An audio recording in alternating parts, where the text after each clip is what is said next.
L'affaire est tellement abracadabrante qu'on croirait au scénario d'un film. Il y a quelques jours, près de Lyon, les gendarmes ont mis la main sur une cargaison de 9 tonnes de cannabis. Ils venaient de recevoir un appel anonyme leur signalant l'emplacement d'un camion rempli de drogue qui aurait été braqué par des malfaiteurs. Georges Brunier, Christophe Buzine et Élodie Dubosc. C'est un entrepôt comme beaucoup d'autres, niché dans une zone industrielle de la région lyonnaise.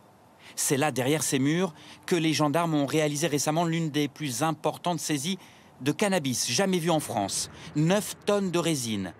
Le prix de la marchandise à la revente donne le vertige. 72 millions d'euros. L'affaire rocambolesque avait démarré la veille, ici, dans cette station-service située à Vitrolles, tout près de Marseille.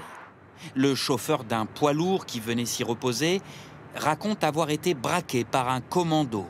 Des hommes cagoulés et armés qui l'auraient tenu en joue avant de s'enfuir au volant du camion.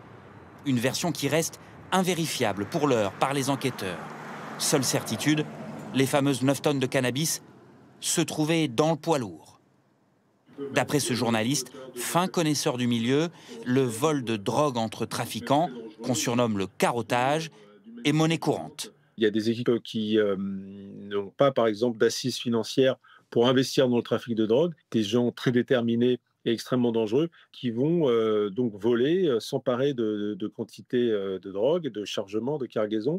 Le camion dérobé était équipé par les propriétaires de la drogue d'une balise. Il va alors prendre l'autoroute direction Lyon avant de se garer à l'abri des regards dans l'entrepôt de Saint-Pierre-de-Chandieu.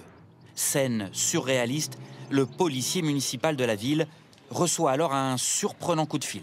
Mon policier reçoit un appel anonyme, masqué, avec quelqu'un qui dit qu'il va y avoir une livraison de drogue importante à la zone industrielle. Donc mon policier lui demande qui il est, comment ça va se passer. Le gars raccroche. Les gendarmes interpellent dans la foulée 2 suspects et saisissent les 9 tonnes de cannabis. Mais le conducteur du camion avait-il réellement été braqué? À qui appartenait cette drogue et quels malfaiteurs ont pu oser la voler? L'affaire reste ce soir encore entourée de mystères.